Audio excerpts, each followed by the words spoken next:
Hi everybody, welcome once again to our Low on Health game video review where I talk about some of the games I've been playing recently. This particular video actually is going to be talking about one game that I've played recently, but more or less the other games I've led up to this game. I'm talking about the Yakuza series.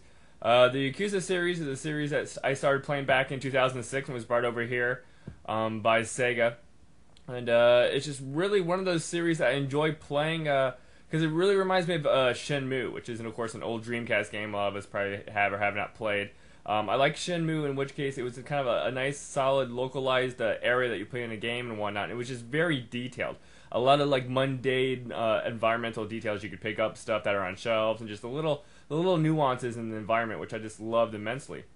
Of course, then Shenmue 2 came over on the Xbox, and Shenmue 3 never happened, even after cliffhanger of Shenmue 2.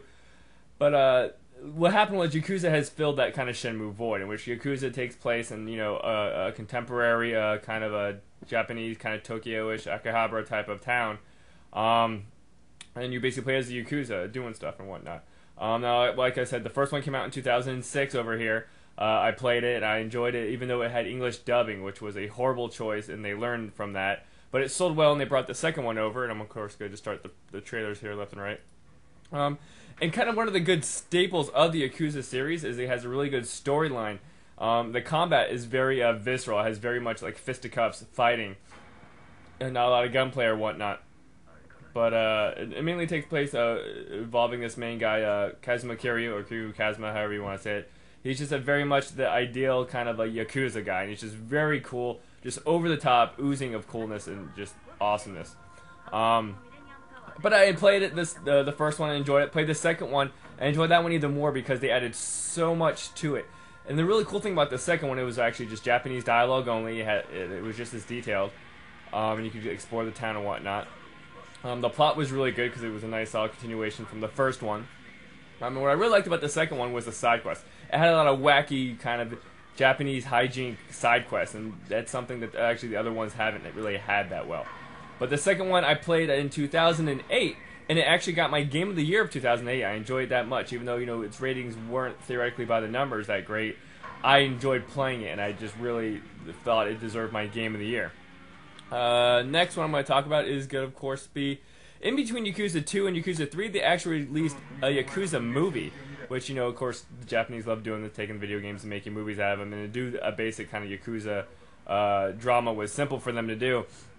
But I watched the movie, and it's just a nice, funny little movie. I mean, it's not over-the-top funny, it is serious, but it definitely has a lot of kind of callbacks to the game, as it should. Majima alone was just an awesome kind of fighting character to see. But I watched the Yakuza movie, it was great. I recommend any Yakuza fan, if you play the games and you haven't watched the movie, watch the movie, it is just as good. That, of course, brings us to Yakuza 3, which came out last year, and actually Yakuza 3, real quick, was kind of tied in first place for my Game of the Year of last year, 2010. Now, of course, Yakuza 3 brings it up to the PlayStation 3 era, so of course the visuals have just been that much better. You also get two kind of towns. You get Okinawa and Kamurocho, or however you want to pronounce it. Yakuza 3 also introduced a bunch of other cool, fun things. I mean, you always had karaoke in the games. You always had like hostess bars in the second game. In the second game, you could actually customize it and build it up how you like. The third one, actually, they cut out a lot of stuff.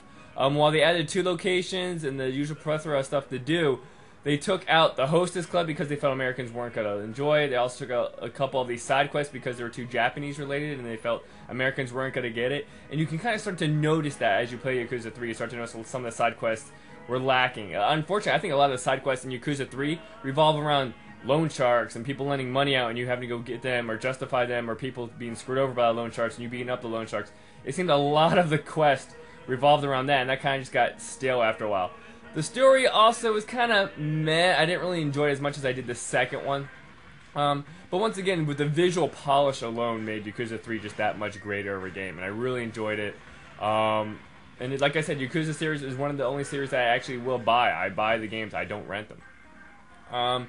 Moving on here, we're going to talk about the one I just played recently, which is Yakuza 4. Using the same engine from Yakuza 3, so it looks just as great. Yakuza 4 this time around follows 4 main characters.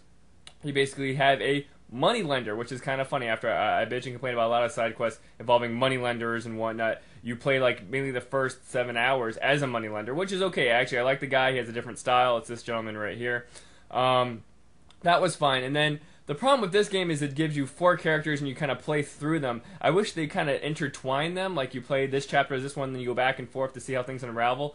Unfortunately, it goes, you play as this guy, stop. You play as this guy, stop. And it's just, for some reason, it really kind of breaks up the plot in my book. The good news is they kept a lot of the side things. The hostess bar they keep in this one, mainly because that first character runs one. You can kind of organize it and coach the girls and dress them up and whatnot, which is always fun. They also finally have pachinko and mahjong, which is something they've actually left out in a couple of the other ones, along with the normal life things of golf and batting practice and all that fun stuff. But as I mentioned before, then after this guy, you play as another guy who I just really didn't care and kind of rushed through it. The third guy, I didn't care and rushed through it. And finally, the fourth one, you get to play back as Kazuma, which is fun. But even then, it doesn't really open up until you finish Kazuma's chapter, in which case you can then pick in between the 4 individuals, and you can choose in between day and night time. So the game really doesn't kind of open up till around the 18-hour point, which kind of gives it a Final Fantasy 13 vibe. But the main thing about this series, once again, that I love is just the exploration, the attention to detail, walking around this town, getting into fights. And the fights in this series are just so visceral. I mean, there's blood, you can just curb stomp people. It's just fun. Unfortunately, by the 4th time, you do kind of notice the gameplay, as much as I say it is fun, starts to kind of lose its greatness. It hasn't been really refined or polished over the years. I will kind of want to cite Arkham Asylum, the Batman game, had a very fluid battle mechanic, in which case that almost makes this one look kind of archaic and basic, because you will be throwing punches, then you will be missing, and it kind of seems funny because you'll start combos and then move out of the way. But once again, I love the Yakuza series just because of all the little mundane stuff. You can actually feel like you're on a night in the town, which of course I don't get out or do anything, but having to do it in a video game is awesome, and having just the Japanese flair to it is also great. But I enjoyed Yakuza 4 for all it's worth. I was kind of disappointed by it to an extent. If I had to pick my favorite one out of the 4, the second game is really the one I enjoy the most just because of its quirkiness. It had more Japanese quirkiness than the other two. But as always, thank you for watching, and as a lot of our fans out there know, I love Yakuza 4 and the Yakuza series in general, even though I was disappointed about where it's going. And apparently the next one, Yakuza of the End, is going to be going the whole Left 4 Dead zombies take over the nightlife town, and you actually will have a lot of gunplay and whatnot. So I'm actually interested to see how that one works out. Even though I was disappointed by the 4th one, I probably will still pick up the next one because I do want to encourage and endorse the series. So, as always, thank you guys for watching, and I'll catch you next time.